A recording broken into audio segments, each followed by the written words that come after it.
네, 안녕하세요. 반갑습니다. 자, 빌PT의 이코치입니다. 어제 투표 잘 하셨죠?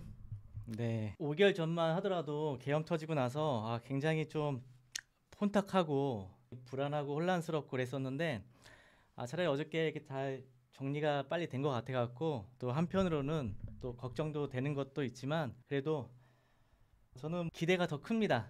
왜냐하면은 이 부동산이 앞으로 좀 더 기대해 볼 수 있는 그런 시그널이 좀 몇 가지가 있어서 저는 오히려 좀 기대를 하는 편입니다. 무적 보안관님 어서 오시고요. 바테스팅님 네 어서 오세요. 네 반갑습니다. 이재명 정책 관련해서 살펴 좀 보도록 할게요. 빌딩 상승에 필요한 것은 총 6가지로 나눌 수가 있어요. 자, 첫 번째 금리 인하, 유동성 확대, 인플레이션 지속, 경제 성장률 회복, 심리적 안정감, 또 부동산 규제 완화 등으로 나눌 수가 있는데요. 큰 그림으로 봤을 때 그러면 제가 여기에서 5가지가 상승할 수 있는 환경이 마련되었다라고 저는 판단이 들었습니다. 자, 그거를 제가 하나씩 여러분들한테 좀 설명을 드릴 텐데요. 일단 첫 번째는 자, 금리 인하죠. 일단은 빌딩은 차라리 대출입니다. 대출. 자, 금리가 올라가면은 거래량이 줄어들고 금리가 내려가면은 거래량이 늘어나요. 그만큼 금리가 낮다는 것은요, 내가 적은 자본으로 투자할 수 있기 때문에, 또 내가 임대를 받으면 이자를 내고도 수익이 나오기 때문에, 그래서 대출 이자가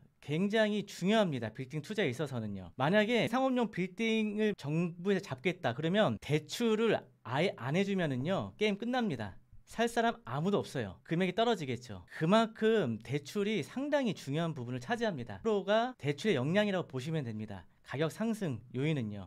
그런데 이미 올해 이제 금리 인하를 했죠. 앞으로 올해 한 번에서 2번 정도 더 내려갈 거라고 자, 한국은행에서 얼마 전에 얘기를 했습니다. 그래서 경기가 너무 어렵기 때문에 달이나 빠르면 8월, 늦어도 10월 달에는 금리가 한 번 더 인하가 될 거고요. 또 미국도 지금 경기가 굉장히 안 좋기 때문에 금리 인하가 불가피합니다. 트럼프는 지금 계속 압박을 하고 있지만 파월이 계속 버티고 있죠. 어쨌든 금리가 내려갈 것으로 보여집니다. 그래서 빌딩 가격 상승 요인 첫 번째가 바로 금리 인하고요.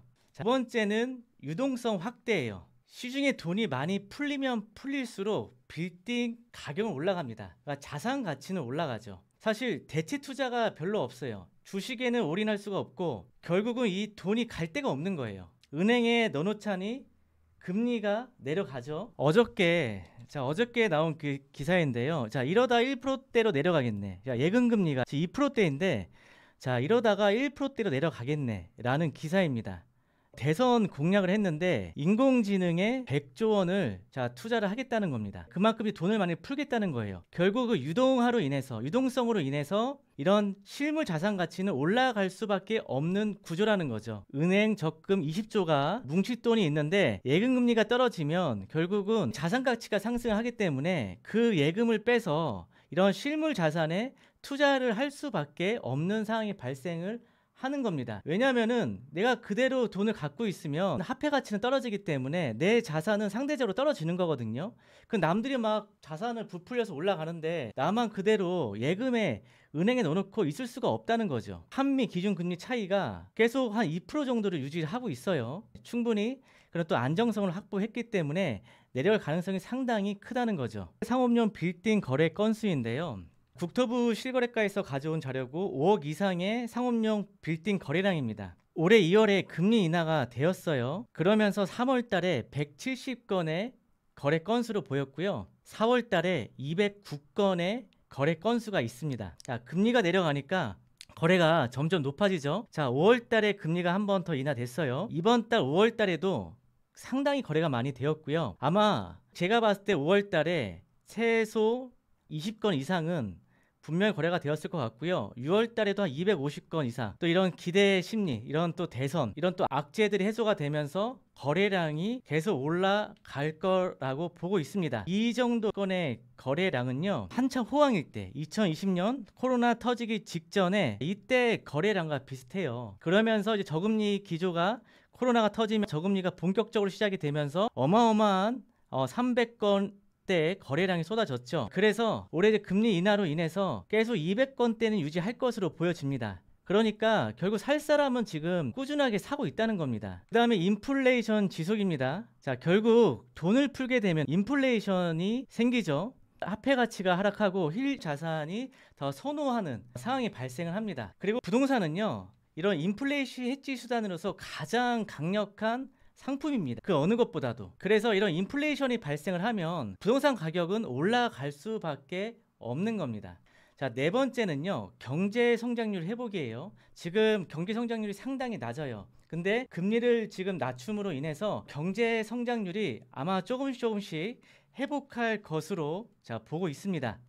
자, 5월 달에 금리가 2월 달에 금리가 내려가고 5월 달에 금리가 내려가고 또 대선의 그런 기대감으로 인해서 소비 심리 바닥 찍었다. 4년 7개월 만에 최대치로 상승했다라는 기사입니다. 코로나 직전에 소비 심리가 5년 만에 최대치로 올라갔다는 겁니다. 그래서 이런 이제 경제 성장률 회복도 우리가 기대해 볼 수가 있겠고요. 그리고 금융 정책을 펼쳤습니다. 지금 보시면 코로나 빚 71조를요. 코로나 빚이 9월에 도래하는데 탕감을 하거나 아니면 연장을 해주거나 9월 달에 진행 중에 있다고 해요. 그러면 결국은 이런 빚이 탕감이 된다는 거는요, 사람들의 그런 이제 빚으로부터 해방이 됐기 때문에 점점 소비 심리를 기대할 수가 있다는 거죠. 또 하나는 지금 현재 1800조 가계빚이 있는데 이런 걸 좀 완화해서 좀 대출 금리 산정 체계 개편을 계획을 하고 있어요. 걸로 인해서 점점 이제 경제가 좀 성장을 할 수 있는 여지가 마련이 되었다는 겁니다. 거기에 금리 인하까지 되었고요. 또 하나는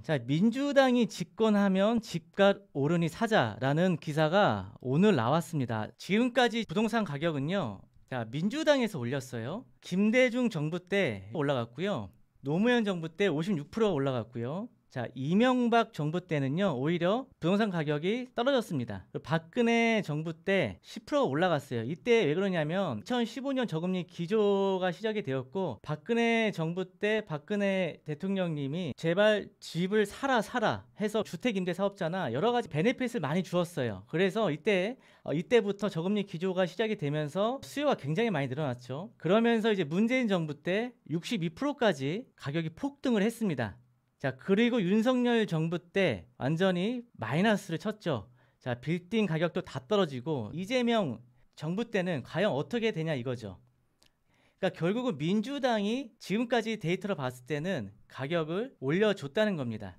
우리는 이제 기대감으로 투자를 보통 하잖아요. 기대 심리로 투자를 하는데 이제 대선이 치렀기 때문에 그런 이제 계엄에 대한 이런 좀 악재는 해소가 됐어요. 악재가 해소가 됐고 안정감을 우리가 찾을 수가 있는 거죠. 그런 좀 불안정감을 해소했기 때문에 그러면은 투자에 있어서도요, 기대할 수 있는 부분이 분명히 생깁니다. 또 지금 트럼프도 관세를 지금 계속 보류하고 있잖아요. 연장하고 있고, 그러니까 점점 이런 것도 악재가 점점 해소가 되고 있다는 겁니다. 그럼 결국 투자는 기대 심리로 올라가는 건데, 그런 기대 심리로 사람들이 그런 시장에 재진입할 수 있는 여건이 마련이 됐다는 겁니다. 이 부동산은요, 안 오르는 것 같다가도요, 분위기가 편승을 하면은요, 갑자기 올라갑니다.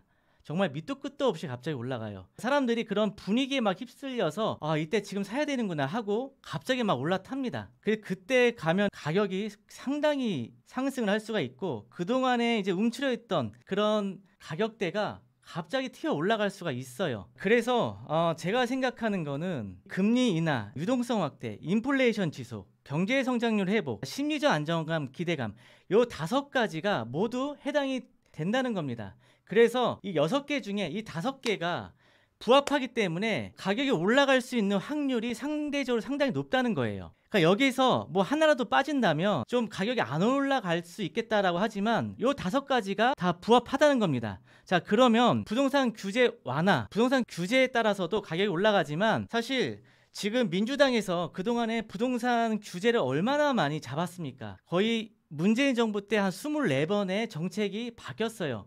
그럼에도 불구하고 가격이 올라갔어요. 그래서 저는 부동산 규제에 대해서는 사실 가격이 올라간다라고 말씀을 드릴 수가 없어요. 하지만 이 6개 중에 5개가 해당이 되기 때문에 올라갈 수 있는 시그널이 보인다는 겁니다.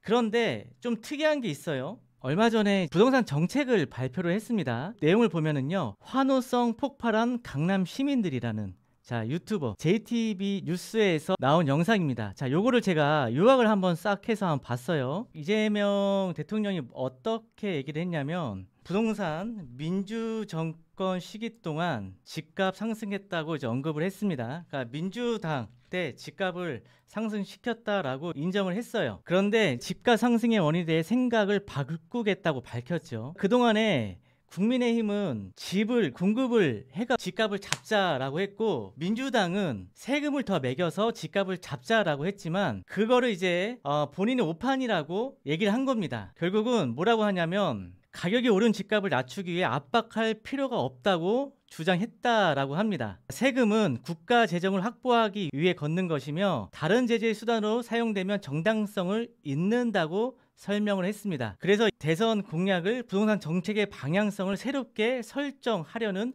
의도로 해석이 된다는 거죠. 결국은 공급을 통해서 집값을 잡겠다는 겁니다. 여기 보시면 세금으로 수요를 억압하는 것이 아닌 공급을 늘려 적정 가격을 유지하는 방향으로 나아간다는 겁니다. 더 이상 세금에 대해서는 건드리지 않겠다라고 우리가 해석할 수가 있겠습니다. 그리고 토지거래 허가 같은 규제를 자주 변경하는 것은 시장을 불안정하게 만든다고 언급을 했어요. 맞죠? 계속 허가가 왔다 갔다 하면서 가격이 막 오르고, 또 허가가 안 된 데는 더 오르고 그랬었잖아요. 그러면서 이런 것을 이제 개선하겠다는 거예요. 그러니까 전에는 이재명 대통령이 토지 공개념에 대해서 얘기했거든요. 토지 공개념. 그러니까 이게 뭐냐면, 중국처럼 이 토지는 나라 걸로 가자. 전에 대선만 하더라도 이렇게 공약을 했어요. 지금 완전히 딴판이죠. 근데 자, 주택은 우리가 얼마든지 공급을 통해서 수직으로 아파트를 많이 세우면은 좁은 땅덩어리에서도 공급을 늘릴 수가 있잖아요. 자, 그런데 빌딩을 보자고요. 빌딩은 아파트처럼 높이 올려갖고 거기에 여러 사람이 그거를 집을 나눠서 투자를 하나요? 아니죠. 토지는 한정적인데 공급을 늘릴 수가 없어요. 빌딩은요. 공급을 늘린다는 것은 경기도나 뭐 인천으로 가서 그런 빈 땅에 늘린다는 거지, 이런 서울의 핵심 지역에 공급을 늘릴 수가 없는 제한입니다. 빌딩은. 그러니까 아파트는 공급을 통해서 가격을 잡을 수 있지만 빌딩은 잡을 수가 없는 거예요. 왜 강남의 아파트 가격이 올라가요? 공급이 안 되기 때문에. 강남은 공급이 더 이상 공급을 늘릴 수 있는 땅이 거의 없어요. 그러니까 가격이 계속 올라가는 겁니다. 그러니까 희소 가치가 있는 거죠. 결국 빌딩도 그런 희소 가치로 인해서 공급을 늘릴 수 없기 때문에 그런 서울의 핵심 지역은 계속 올라갈 수밖에 없다라고 생각을 하는 거죠. 저는 그렇게 생각을 합니다. 양극화가 점점 더 심해질 거라고 봐요. 예. 그러니까 핵심 지역은 더 올라가고 그 아닌 지역은 더 떨어지고, 그러니까 강남 아파트만 계속 올라가듯이 그 아닌 지역은 서울 변두리나 경기 인천은 그런 올라가는 게 미비하거나 떨어지잖아요. 점점 양극화가 점점 심화되는 거예요. 왜? 이런 희소 가치 때문에 더욱 그렇다는 거죠. 이런 이유로 인해서 빌딩 가격이 상승할 수밖에 없다라는 말씀을 드립니다.